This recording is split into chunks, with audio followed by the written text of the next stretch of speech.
Vous vous intéressez au monde de la réparation de smartphones, même de la réparation de cartes électroniques. Vous savez qu'il y a plein d'offres de formation qui existent sur le marché, mais à ce jour, vous ne savez pas quelle formation est faite pour vous. Et donc cette vidéo-là est faite pour vous aider à bien choisir votre formation. Tout d'abord, vous allez rencontrer bien deux types de formations. Vous allez avoir les formations dites d'apprentissage à la réparation d'appareils, c'est-à-dire que vous allez apprendre à simplement manipuler des tournevis, des objets pour ouvrir, et vous allez apprendre à réparer donc les appareils, mais à remplacer des pièces détachées. C'est-à-dire que par exemple, vous allez pouvoir enlever un écran sur un téléphone, donc un écran cassé. Donc, vous allez l'ouvrir, enlever les vis avec un tournevis, le détacher, mettre un nouvel écran, etc. Donc c'est-à-dire que ça va se limiter à ça. Fort heureusement, c'est la majorité des réparations qu'il y a à faire aujourd'hui sur le marché des smartphones. Donc c'est des écrans, des batteries, des connecteurs de charge, des choses comme ça. Donc ça, c'est le premier type de formation qu'il va vous falloir. Donc soit vous faites une formation pour apprendre à faire ça, donc au moins vous allez apprendre à faire tout type d'appareil, que ce soit les iPhones, les Android, les tablettes, peut-être même les PC, etc. Et une fois que vous serez relativement à l'aise dans ce monde-là, vous allez peut-être passer sur une formation dite de micro-soudure. Mais ça, on va le voir juste après. Donc en premier, voilà, vous voulez faire peut-être réparateur de smartphone dans une boutique en tant que salarié, peut-être faire votre propre boutique de réparation ou travailler dans une entreprise de reconditionnement en tant qu'opérateur. Dans tous les cas, il va falloir apprendre à démonter les appareils, c'est la première chose à faire.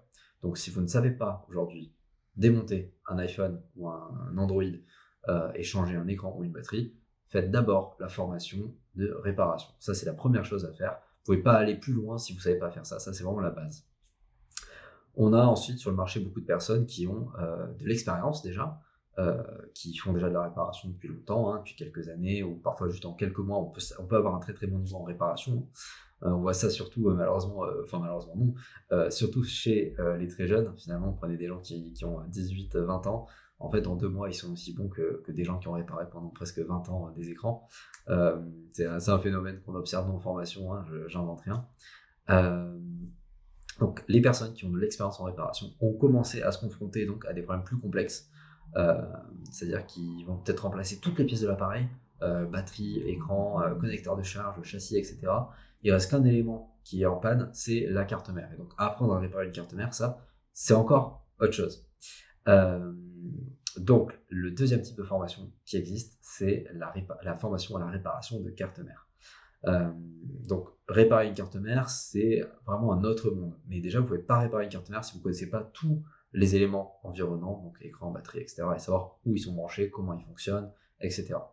Réparation de carte mère, alors celle-là, selon les endroits où vous allez aller, en tout cas chez nous, elle est accessible à n'importe qui a une expérience de réparateur pièces détachées. Donc vous n'avez pas besoin de savoir ce que c'est qu'un condensateur, savoir mesurer les tensions, vous n'avez pas besoin d'avoir un diplôme d'ingénieur. Vous pouvez venir si vous êtes un réparateur de smartphone. Ça, c'est la condition d'entrée.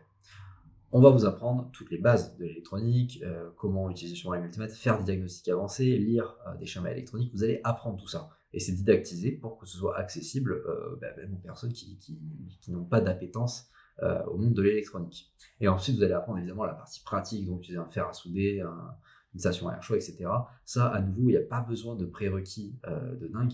C'est vraiment un savoir-faire technique qui s'apprend autant qu'on apprend à démonter un appareil. Donc voilà, vous avez principalement 2 cas. Donc si vous ne savez pas réparer encore le smartphone, faites une formation de réparation smartphone. Ça, c'est la première chose à faire.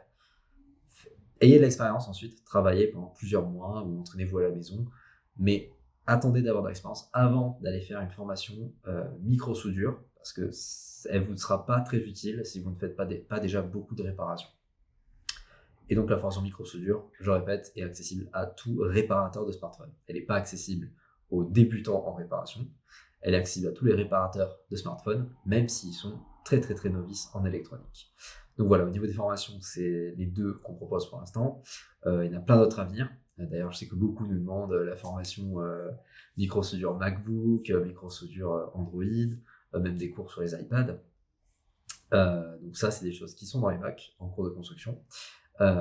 Et voilà, donc si vous avez des questions, n'hésitez pas à nous les poser et j'espère que ça vous aidera à éclaircir et à savoir quelle formation finalement est faite pour vous.